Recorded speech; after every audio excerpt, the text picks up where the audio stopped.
عرض سلام احترام دارم خدمت همه زبان آموزان مجموعه آموزشی آنلاین اوکی زبان.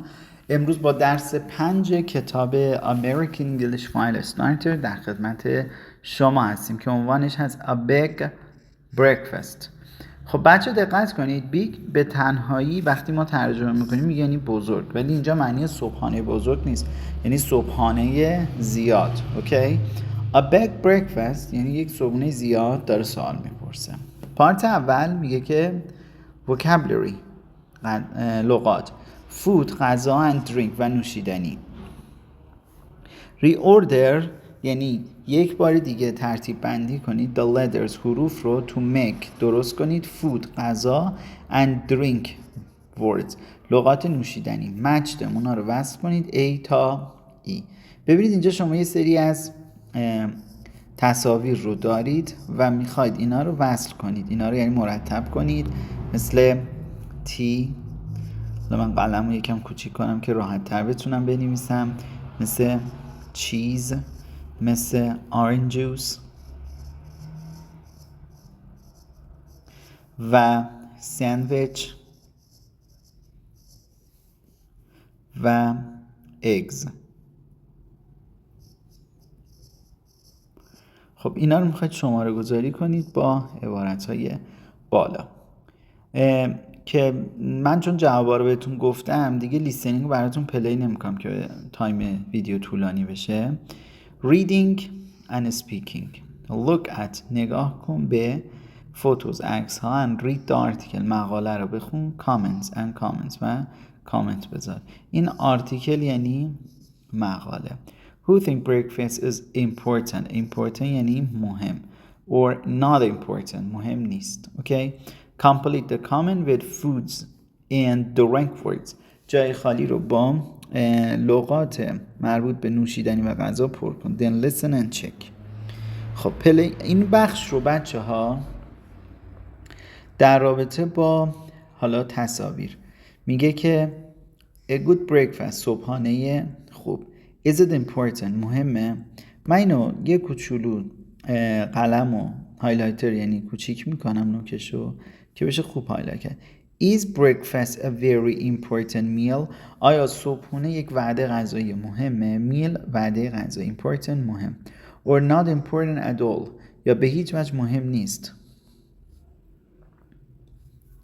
scientists and doctors دانشمندان و دکترها have different opinions نظرات متفاوتی دارن. some think بعضیا فکر میکنن that که a big breakfast is good for you صبحونه زیاد برای تو خوبه because you eat less کمتر غذا میخورید during the day در طول روز.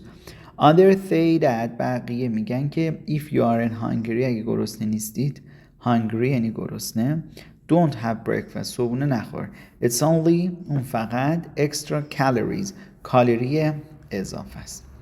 is breakfast important for you آیا به نظر شما یعنی صبحونه براتون مهمه. send us photo of your breakfast تصویری از صبحونه‌تون برای ما ارسال کنید. comment نظرات. Ashley به US I have breakfast in a great cafe near my office میگه من میخورم صبحونمو نزدیک یک کافه عالی در یک کافه عالی نزدیک دفترم. I have a croissant بچه این croissant اینه. اوکی and a coffee و یک قهوه an espresso یه اسپرسو with hot این کلمه چیه؟ ببینید اینجا شیر رو شما دارید دیگه with hot milk. I love breakfast من صبحونه رو دوست دارم. It's my favorite meal غذا پرشن مورد علاقمه.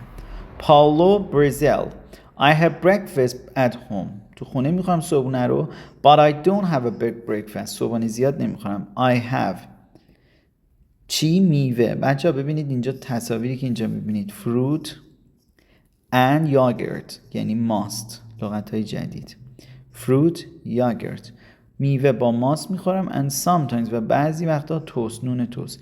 It's a healthy breakfast صبحونه سالمیه. That's good things at the beginning of the day چیز خوبیه تو شروع روز. beginning of the day یعنی شروع روز. okay Rob Canada I don't eat in the morning. صبح چیزی نمیخورم. I'm not hungry. گرسنه نیستم.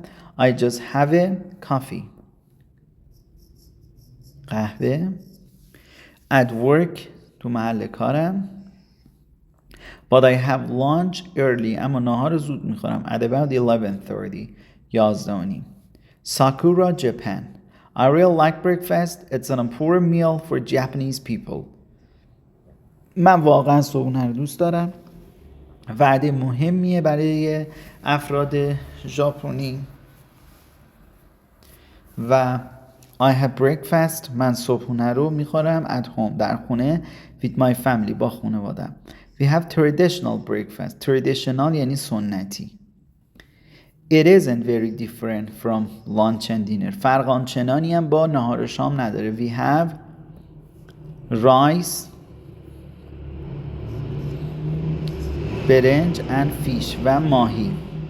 And میزو صبح. And we drink green tea. و می نوشیم چای سبز. We don't drink coffee. قهوه نمی نوشیم. With traditional Japanese breakfast. با صبحونه سنتی ژاپنی. اوکی؟ خب این از این متن که براتون خوندم. حالا برای من میخوام یه وایس بدی بگم که do you eat. اینو بهم جواب بدی. Do you eat یا do you have breakfast in the morning.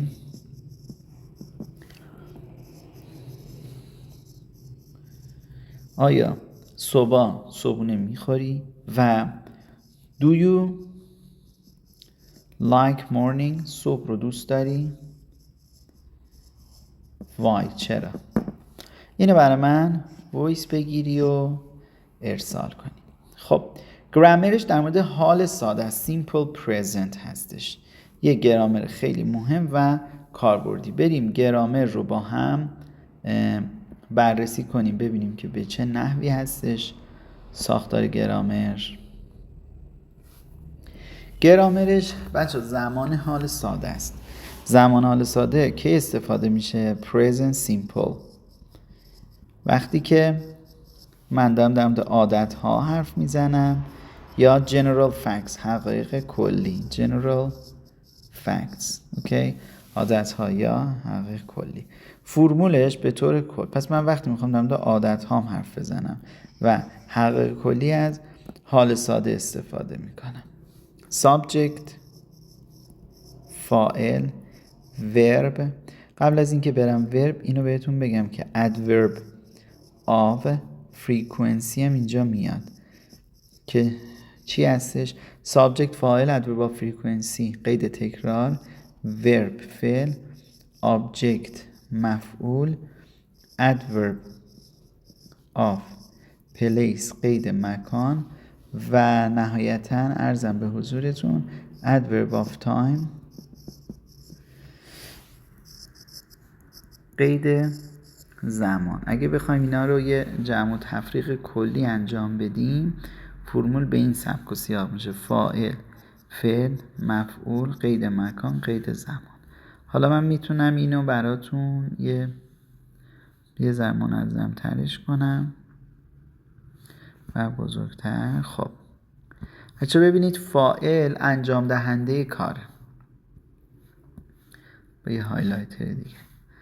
فاعل خب یعنی انجام دهنده کار. adverb قید frequency تکرار. قیدای تکرار نشون میده که یه کاری هر چند گاهی اتفاق افتاده. verb همون فعله. object مفعوله. adverb of place قید مکان. adverb of time قید زمان. خب مثلا قیدای تکرار اگه بخوام براتون لیست کنم بچه ها اینا هستن always often sometimes usually often که گفتم never عذرخواهی میکنم never. یعنی اگه بخوایم یه نگاهی بندازیم به ترجمهشون اینجوریه always یعنی همیشه often یعنی اغلب sometimes گهگاهی خب و usually معمولا never هیچ وقت. اوکی خب نکته چیه بچه ها؟ نکته اینه که اگر فاعل من he و she و it باشه، he و she و it یعنی چی؟ یعنی he یا رضا یکیه، she یا زهرا یکیه، it یا مثلا my car یکیه. دقت کنید مشترک داشت. نکته اینه وقتی اینا فاعل من هستش، فعل من بچه ها اس یا ای اس سوم شخص مفرد میگیره، یعنی مثلا پلی میشه پلیز، اما فعلی مثل واچ میشه واچز. خب اینجا اگه آخرین حرف من چه شه، اگه چه شه ایکس اس اس او باشه، تو این شرایط ها بچه ها چی میشه؟ ای اس میگیره.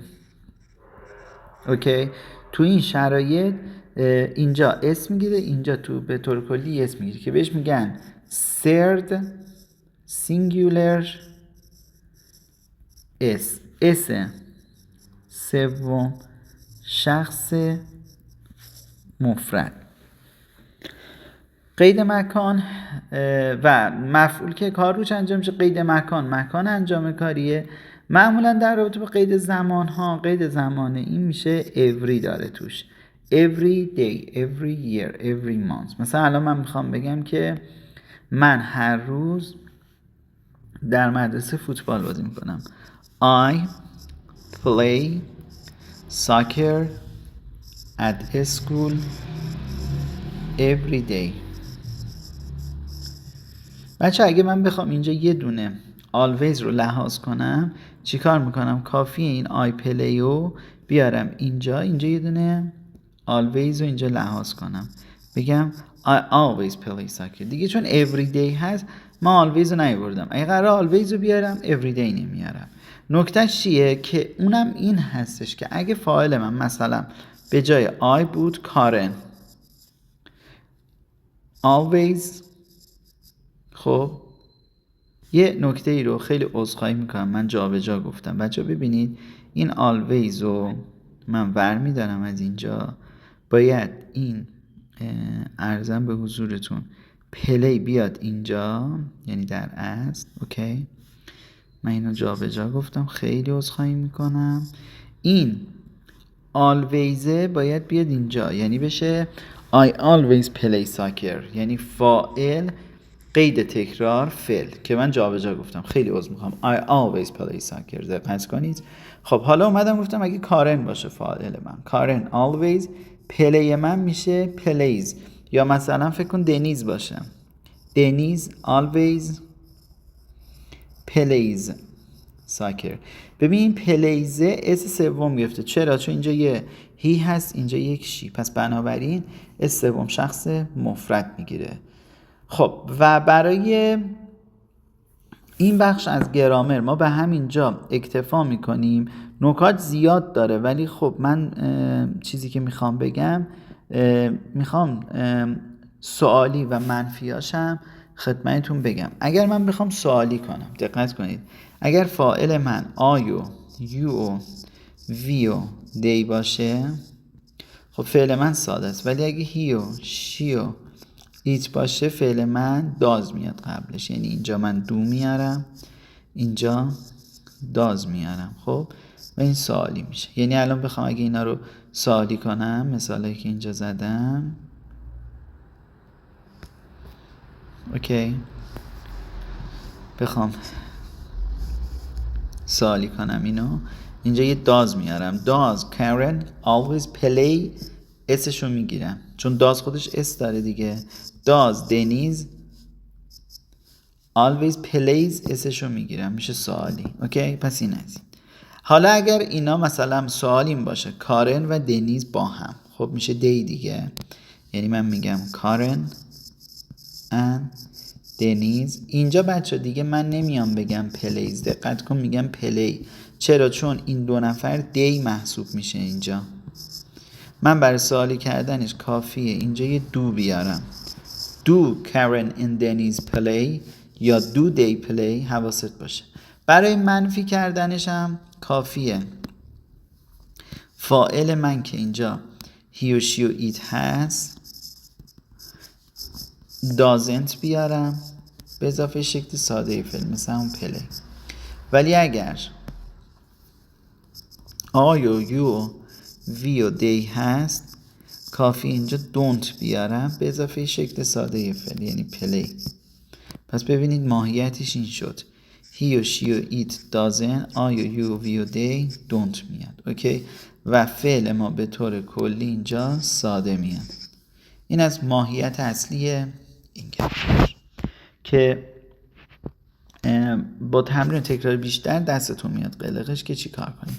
حالا خود کتاب اومده گفته که صفحه 100 رو برای مطالعه بیشتر داشته باشید و بچه مطالعه کنید. If you have a question you can ask me and then you want to fill in the blank here. اینا رو میخواید پر کنید. بریم یه لیسنینگ خیلی قوی و خفن اینجا داره. Listen to Anna talk about her favorite meal. Anna داره در مورد غذا مورد علاقش میگه. Complete her column. جدولش رو پر کنید in the chart. توی این ستون ها. حالا 5-6 در مورد انا هستش. 5-7 هم ویل و سرا هست. در مورد favorite میلش where food drink. کل این جای خالی ها رو میخواید پر کنید. براتون پلی میکنم لیسنینگ رو یه بار گوش کنید ولی غافل نشید که تمرین رو حل کنید و برای من ارسال کنید. این لیسنینگ جزء لیسنینگ های خیلی مهم و کاربردی هستش برای این لول. خب امریکن استارتر 5-6 خدمتتون پلی میشه. اگر دیدید که سخت ویدیو رو چند دقیقه به عقب برگردونید و یه بار دیگه گوش کنید. 6. Anna. My favorite meal of the day is dinner. I usually have dinner at home, but sometimes I have dinner at a restaurant. I usually have meat or fish and vegetables. And if I'm at a restaurant, I have a cup of coffee. 5. خب این در مورد انا. Now we are going to go for Will and Sarah. 5.7. I will play for you. Fill in the blank. 5.7. Will. My favorite meal of the day is lunch. I'm always hungry then. I have lunch at work. We have a cafeteria there. I have different things for lunch, but always with French fries. I love French fries. Sometimes a burger and French fries, sometimes fish and French fries. I drink water with my lunch, but after lunch, I have a coffee and espresso. Sarah. My favorite meal of the day is breakfast. I usually have it at home, but on Wednesdays I have my yoga class, and I have breakfast at a cafe near the yoga studio. At home I have fruit and an egg, and coffee or tea. But at the cafe I have a muffin and hot chocolate. خب اینم از این لیسنینگ که خیلی قوی و کاربردی بود که پاسخ‌ها رو برای من ارسال کنید. یک بار دیگه خدمت دوستان و عزیزانی که با مجموعه آموزشی آنلاین اوکی زبان آشنا نیستن و در حال تماشای این ویدیو هستن مجددا تشکر میکنم. شما دارید این ویدیو رو از مجموعه آموزشی آنلاین اوکی زبان تماشا میکنید. عرضم به حضورتون پکیج ها و ویدیو ها و عرضم به حضورتون تمامی پارت های مختلف از فضای مجازی رو شما با ما از طریق سایت okzabon.ir یا شماره تماس 090 442 20441 در ارتباط هستیم. تکالیف و برنامه‌هاتون رو برای ما اینجا ارسال کنید. اما میریم پارت بعدی pronunciation هستش که 2 تا فونتیک خیلی مهم داره ج و گ. این فونتیک ها تو جلسات پیشین ویدیو قبلی گفتم که چقدر حائز اهمیته، باش میتونید چقدر راحت تلفظ ها رو چک کنید. پیشنهاد میکنم ازش غافل نشید. و 5-8 لیسنینگی هست که میخواد این فونتیک ها رو برای ما اینجا تلفظ کنه. خدمتتون پلی میکنم با هم یه بار گوش کنیم و یادتون نره فونتیک های قبلی هم حتما مورد توجهتون قرار بگیره. بریم. 5.8. Jazz. Juice. Vegetables. Orange. Girl. G. Sugar. Yogurt. Eggs. خب بچه این فونتیک ها رو که گوش دادیم یه نکته خیلی خوب اینجا داریم گ و ج میگه که remember به یاد داشته باش ج always pronounce ج این فونتیک بچه اینجا درست شاید نیفتاده منظورم این هستش یا میخواید من نوک قلم کوچیک‌تر کنم که اوکی باشه براتون ببینید این صدای ج میده میگه این صدای ج میده ولی گ که نوشته شده بعضی وقتا صدای گ میده مثل شوگر بعضی وقتا صدای ج میده مثل آرنج که اینجوریه معمولا وقتی که قبلش ای میاد یعنی الان اینجا چون الان اینجا ای اومده این ج صدای ج داده اوکی خب 5-9 رو براتون پلی میکنم که این تلفظا رو براتون نمونه داره و باهاش تکرار کنید 5.9 I'm Jane. I like orange juice and vegetables. I'm Grace. I have eggs and coffee with sugar. 5.9 I'm Jane. I like orange juice and vegetables. I'm Grace. I have eggs and coffee with sugar. خب پارت بعدی اسپیکینگ هستش دوست دارم اینو انجام بدید و برای من وایسش رو ارسال کنید میگه که complete the sentences that you are true about you and people in your country در مورد شما و افرادی که تو کشور شما هستن درسته مثلا میگی I have breakfast where کجا میخواید I have breakfast at home تو خونه what چه چیزی میگه I have چی میخوایم برای صبحونه I have مثلا cream and bread اینو میخوام برای من fill in the blank کنید با توجه به دیتا هایی که از شما داخل این پرانتز ها میخواد اوکی and send your voice messages for me حتما لطفا وایسش رو برای من ارسال کنید دوستان میری پارت بعد a very long flight یک پرواز خیلی طولانی اینجا هستش grammar simple present سوالیش هستش که من پیشتر بهتون گفتم 5-11 5.11 Eve a British woman and Wendy an American woman Eve یه خانم بریتانیایی هست و وندی خانم امریکایی are on flight from London to New York تو یک پروازی هستن از لندن به مقصد نیویورک listen to the conversation and remember number the picture 1 to 4 براتون پلی میکنم کورس اول بچه ها ویدیو رو پاز کنید بعد از اینکه گوش دادید اینا رو شماره گذاری کنید تصاویر رو و کورس دوم جای خالی این مکالمات رو پر کنید تا با هم بتونیم چک کنیم اوکی خب میرم براتون لیسنینگ رو پلی کنم تا ببینیم که چی داره میگه این بخش از لیسنینگ برای ما 5.11 1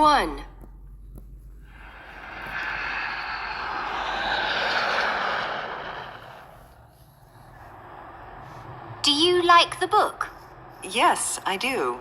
It's very good. She's my favorite writer. I love her books. 2 Do you live in New York? No, I don't. I live in London. My husband and I work for a British company. Oh, do you have children? No, we don't. I have 2 sons and a daughter. David and Andrew are in college, and Carla's in high school. Look, here are some photos. This is a photo of our vacation in Barbados. Do you know Barbados? No, I don't. 3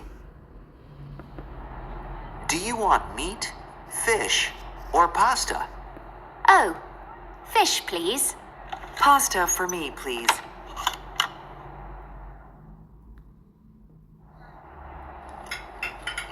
How's your pasta? It's okay. This fish isn't very good. Excuse me, I don't like this fish. Can I have the pasta, please? I'm sorry, ma'am. We're out of pasta. 4. Oh, I need to go to the restroom. Oops, sorry. Excuse me, what time do we arrive? In 25 minutes, ma'am. That's good. چه مکالمه خوبی. بریم با هم ببینیم که اصلا ساختار و محتوا و لغاتی که داره به کار میره هولوش چه محوریتی هستش. خب دو تا خانم دارن توی پرواز با هم مکالمه میکنن. Do you like the book؟ این کتاب رو دوست داری؟ ده اومده یعنی اون کتاب ما میشناسیم. Yes I do. بله it's very good. She's my favorite writer. نویسنده مورد علاقه منه. I love her books. کتاباشو دوست دارم. Do you live in New York؟ تو نیویورک زندگی میکنی؟ No I don't. I live in London. لندن زندگی میکنم. My husband شوهر من. And I. یه نکته بچه اینجا بهتون بگم. وقتی شما میخواید بگی فلانی و من، اول فلانی رو میاری بعد منو برای احترام تو زبان یادت باشه. Work for British Company. کارخونه بریتانیایی داریم کار میکنیم. Oh. Do you have children؟ بچه داری؟ No we don't. I have 2 sons. تا سانا بهتون تو ویدیو قبلی گفتم. اگر شما خودتون پسر داشته باشید بهش میگن سان. اگه کلیت یک پسری رو دارید خطاب میکنید میگید boy. And a daughter و یه دختر خانم خودتون رو میگید daughter. به طور کلی واژه دختر خانم girl هستش. David and Andrew are in college. دیوید و اندرو تو دانشگاه. Carla is in high school. توی دبیرستانه. Look نگاه کن. Here are some photos. اینجا چند تا عکس دارم. This is a photo of our vacation in Barbados. یه عکسی از خانواده ما تو باربیدو هستش. باربیدوز. دیون باربیدوز میشناسیش؟ اونم میگه no I don't. و تو مکالمه بعدی میگه do you want؟ آیا میخواید میت گوشت، فیش ماهی، پاستا؟ که خانم میگه oh fish please. pasta for me please. How is your pasta؟ پاستا چطوره؟ It's okay. بعد تو جواب میگه که this isn't very good. This fish این ماهی خوب نیست. Excuse me I don't like this fish. من این ماهی رو دوست ندارم. Can I have the pasta please؟ پاستا میتونم داشته باشم؟ که تو جواب میگه I'm sorry ma'am. یه خانم محترمانه بخوای خطاب کنیم میگه ma'am. بعد میگه we're out of pasta. ما پاستامون تموم شده. شما الان به من بگو که من مثلا شکرمون تموم شده چی میگی؟ میگی we're out of sugar. شکر. پس این out of رو یادتون باشه. Oh I need to go to the restroom. نیازم که برم سرویس. Oops sorry. Excuse me ببخشید. What time do we arrive؟ ما کی میرسیم؟ یه جواب خیلی خوب داریم. اینی که اینجا اومده یعنی این 25 minutes، این در 25 دقیقه آینده. این اینجا یعنی آینده. That's good. عالیه. خب اینم از این مکالمه. امیدوارم که همچین همنشین هایی توی قطار، مترو و پروازها به پستتون نخورن. اوکی. Read the conversation completed with the word from the list. یک بار دیگه میخواید بخونید که حالا ما اینا رو چون پلی شده بود براتون با این لغت ها پر کردم. میریم برای پارت بعدیمون common verb phrases هامون.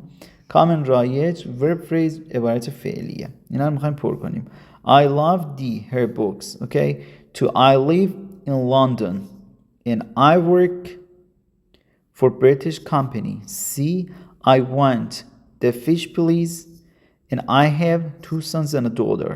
daughter بریتیش هستش. ببخشید daughter امریکن هستش. خب این از عبارت فعلی. عبارت فعلیه چیه بچه ها؟ عبارتی که با فعل شروع میشه.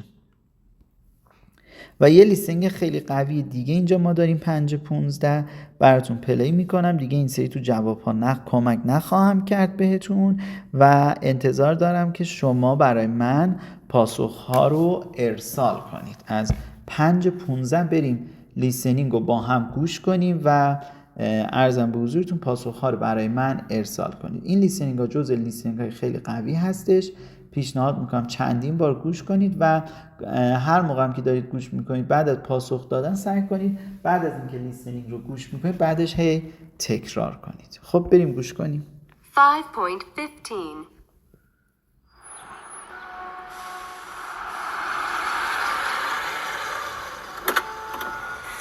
Where to, ma'am? Hello. To the airport, please. JFK or Newark? JFK, please. Oh dear. The traffic is bad this morning. Yes, it's terrible. Where are you from? I'm from Manchester, but I live in London. Are you from New York? No, ma'am. I'm from Puerto Rico. Oh. Do you like New York? It's a great city, but it's very expensive. London is very expensive too. Do you have children? I have 2 daughters. Oh, really? I have 2 sons and a daughter. David and Andrew are in college, and Carla's in high school.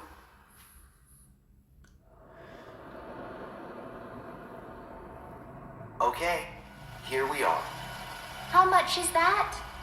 That's $87.50. Oh, here's $100. Keep the change.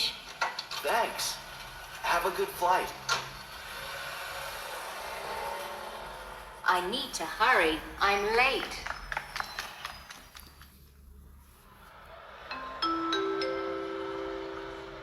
This is the final call for flight BA641 to London Heathrow. All passengers, please proceed to gate B5. خب لیسینگ رو گوش دادید. اگه فکر میکنید نیاز یک بار دیگه گوش کنید if you think it's necessary to play again لطفاً یک بار دیگه گوش کنید and check the answers. So 5.16 listen to what happened in the airport. گوش کنیم باز ادامهش بدیم توی فرودگاه چه اتفاقی افتاد.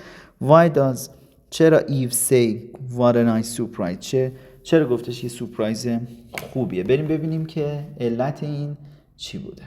خب 5:16 رو براتون پلی کنم از لیسنینگ این کتاب و بریم یک بار با هم لیسنینگ رو گوش کنیم. 5.16 5.16.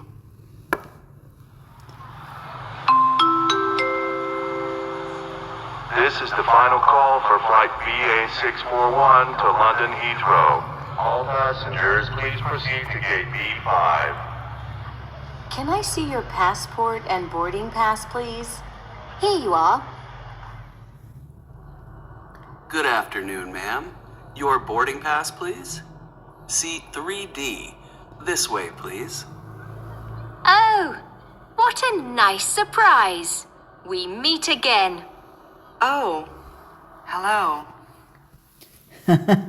اوکی چه سورپرایزی. همون خانوم که رو مخی اون یکی شد اینجا باز باش هم نشین شده. اوکی let's go for 5.17 but before we go to 5.17 I want you send your reply your answer here. ازت میخوام که این 5:16 رو برام پاسخش رو ارسال کنی. یه ریزم بهت فارسی گفتم که چی شد. اوکی 5.17 listen repeat the words and sounds. صدای و میده صدای و. چه فرقی داره؟ یه ریز یه نکته خیلی خفن اینجا بگم. بچه اینجا رو نگاه کنید. فکر کنید این لب بالا هست این لب پایین. این وقتی میخواد تلفظ شه الان با من بگید میشه و. یعنی اینجا باید هوا از بین این دوتا لب بره. فکر کنید این لب بالای ما این لب پایین ما. اوکی ولی وقتی اینو میخوایم تلفظ کنیم و فکر کن اگه این لب عین همینه اگه من بخوام کپی کنم بیارم این لب بالای ماه نکتهش اینه که باید اینجا دندون اصابت کنه یعنی لبی دندونیه. اوکی بعد مثلا اینجا لب پایین من هستش یعنی اینو وقتی داریم تلفظ میکنیم دو لبه میگه و این صدا رو میده اینجا دندون به لب میخوریم میشه و. توجه کردید تفاوتش رو. خب براتون پلی میکنم یه بار اینو کلن فونتیکش رو با هم چک کنیم. جزء تلفظ و جزء آیتم های خیلی مهم هست. دست کم نگیرید. سعی کنید همیشه توی لیسنینگ ها اینو رعایت کنید. خب 5:17 در خدمتتون پلی بشه. 5.17. Which? Want. Work. When. Where. Vase. Very. Have. Live. TV. خب حالا میریم 5:18 براتون پلی میکنم باهاش تکرار کنید نمونه الگو برداری شده از آیتم های بالا خیلی تاثیر داره روی تلفظتون. بریم 5-18 رو با هم چک کنیم. 5.18. 1. Do you live in a small house? No, I don't. I live in a big house. 2. Do you have a big family? Yes, I do. I have 3 sisters. 3. Do you watch a lot of TV? No, I don't. I read books. خب بچه الان ببینید از همینم من میخوام روخونیشو وایس بگیرید و برای من ارسال کنید. پارت بعدی میگه که now listen and write 5 sentences. 5-19 براتون پلی میکنم. باید 5 تا جمله میگه که بنویسید. 5.19. 1. اینم تکستشو I work in a cafe. 2. I eat a lot of fruit. 3. Do you need an umbrella? 4. Do you have a cat? 5. I want a sandwich. خب پارت بعدم میگه که این کلمات فعل هایی که اینجا هست رو جای خالی بنویسید. خب این تمرین ها رو بچه ها برای من نوشتم تکست، یعنی تکستش رو بفرستید، نوشتش رو، این که نوشتم وایس یعنی روخونی و تلفظش رو وایس بدید. Let's go to the next page. Practical English. انگلیسی کاربردی. What time is it? ساعت چنده؟ خب یه دونه ما اینجا مکالمه داریم. اول براتون پلی کنیم. 5:21 رو گوش کنید ببینید که مکالمه از چه قراره. 5.21. 1. I'm tired. What time is it? It's 11 o'clock. I need to go. I have a meeting in Oxford tomorrow morning. One more drink? Oh, okay. 2. Excuse me, what time is it? It's 7:45. What time's your train? At 7:47. You need to hurry. You only have 2 minutes. Thanks. Oh no. 3. Hello, I'm Rob Walker. I'm sorry I'm late. You're an hour late. It's 10:30. I know. I'm really sorry. خب این لیسنینگ رو گوش دادید. یک بار با هم روخونی میکنیم. خب بریم یه بار پس مکالمه رو با هم بخونیم. I'm tired. من خستم. What time is it? ساعت چنده؟ It's 11 o'clock. I need to go. نیازه که برم. I have a meeting in Oxford. من یک جلسه دارم. میتینگ این جلسه. Tomorrow morning. فردا صبح. One more drink. یه نوشیدنی دیگه. اوکی.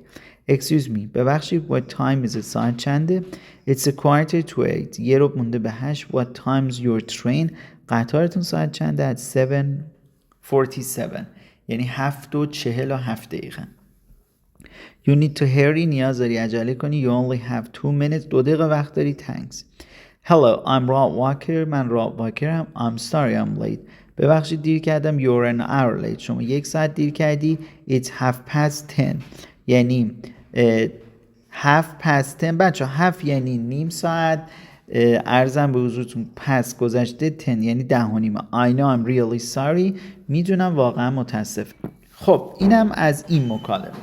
5:22 میگه که watch or listen. تماشا کن یا گوش بده. repeat the conversation and then practice with a partner. که یک بار دیگه میخوایم اینو با هم ریویو کنیم. میریم 5:22 رو یه بار دیگه پلی میکنیم از این لیسنینگ. ببینیم که آیتم ها و نکاتش چیه، چجوری باید کاورش کنیم و ببینیم به چه نحوی هستش.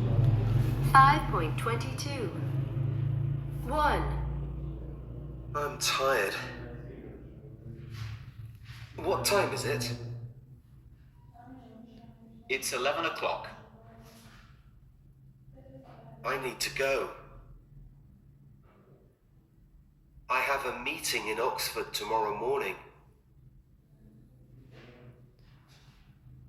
One more drink. Oh, okay. 2.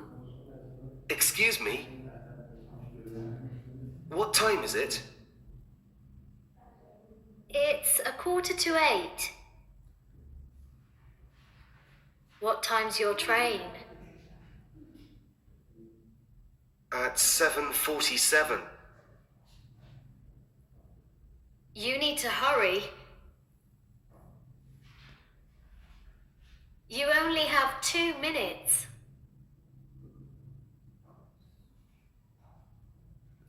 Thanks.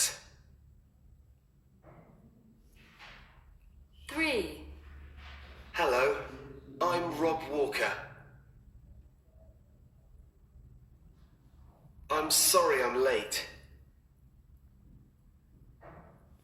You're an hour late. It's 10:30. I know.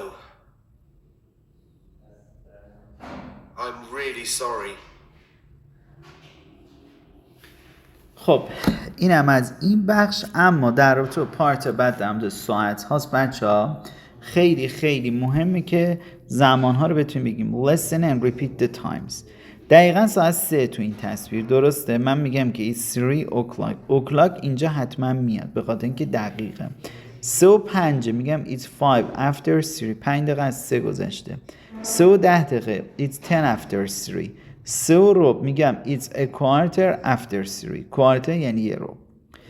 3 و 20 دقیقه it's 20 after 3. 3 و 25 25 after 3. 3 و نیم 3:30. 3 و 35 میگم it's 25 to 4. 25 دقیقه مونده به 4 و عرضم به حضورتون 3 و 40 دقیقه it's 20 to 4. 20 دقیقه به 4. اینم که میشه یه ربع به 4 میگیم it's a quarter to 4. 10 دقیقه به 4 it's 10 to 4. 5 دقیقه به 4 it's 5 to 4. پس این ساعت ها رو براتون مرور کنید و یاد بگیرید. 5:24 هم من براتون پلی میکنم، میگه ساعت ها رو گوش کنید ببینید چیه براش بکشید. یه تمرین خیلی راحتیه ولی خب یک بار با هم انجام بدیم ببینیم موضوع از چه قرار هستش که توی زمان گفتن ها و تایم گفتن ها خیلی مهمه که شما بتونید لیسنینگ رو کامل متوجه بشید و زمان بندی ها رو بتونید توش عنوان کنید. 5:24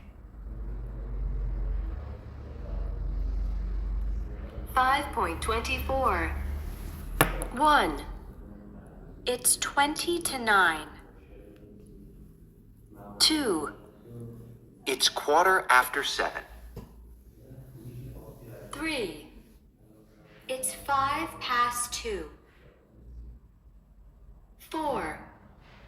It's 12 o'clock. 5. It's 8:30. 6. It's 11:15.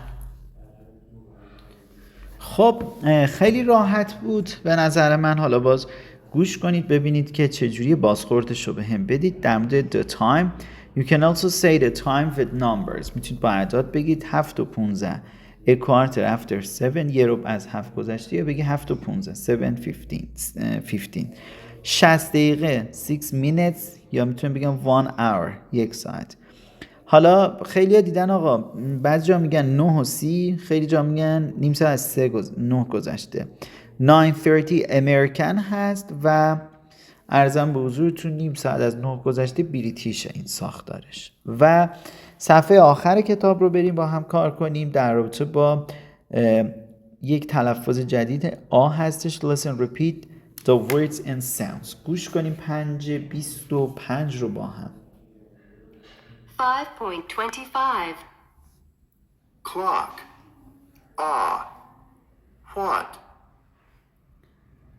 Oxford. Sorry. Coffee. خب اینو گوش دادیم بچه. یه سایلنت لتر ما اینجا داریم، یعنی حروف ناملفوظ نوشته میشن خونده نمیشن.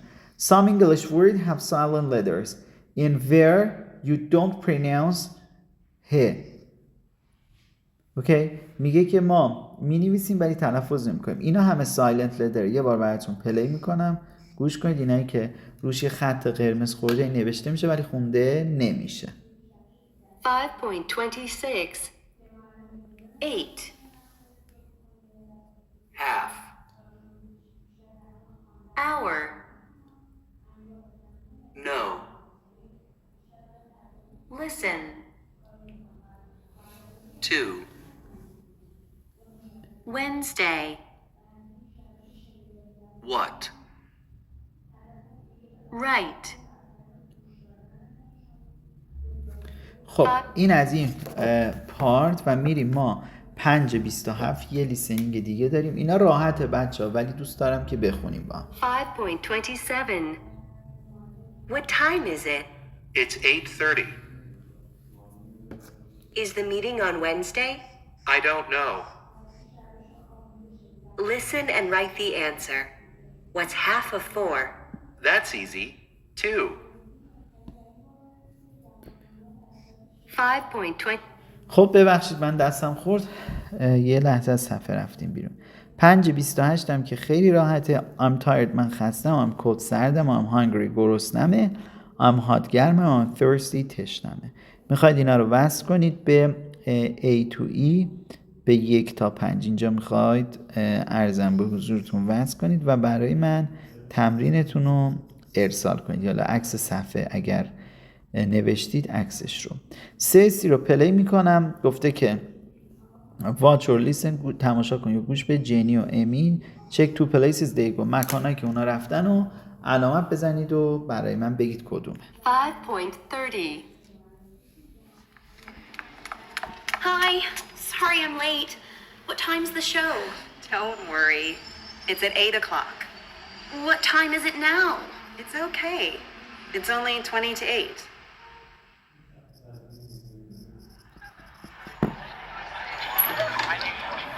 What a great show. Yes, fantastic. I'm hungry. Do you want a pizza? What time is it? 11:45? It's late, and I'm tired. Come on. I know a really good Italian restaurant near here. Okay. Let's go. خب جمله‌ای که به کار بردن نشون میداد کجا رفتن و براتون نوشتم با جوابش. باز گوش کنید ببینید که موضوع از چه قراره. یه بار دیگه پلی کنید و این جای خالی ها رو برای من بنویسید و متن و پاسخش رو ارسال کنید. اما عبارت‌های مهمی که تو این مکالمات به کار رفته تا اینجا اینجوری هستش.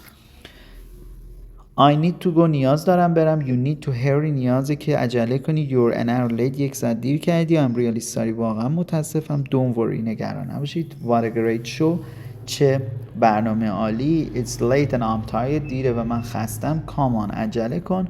Okay let's go. اوکی بریم.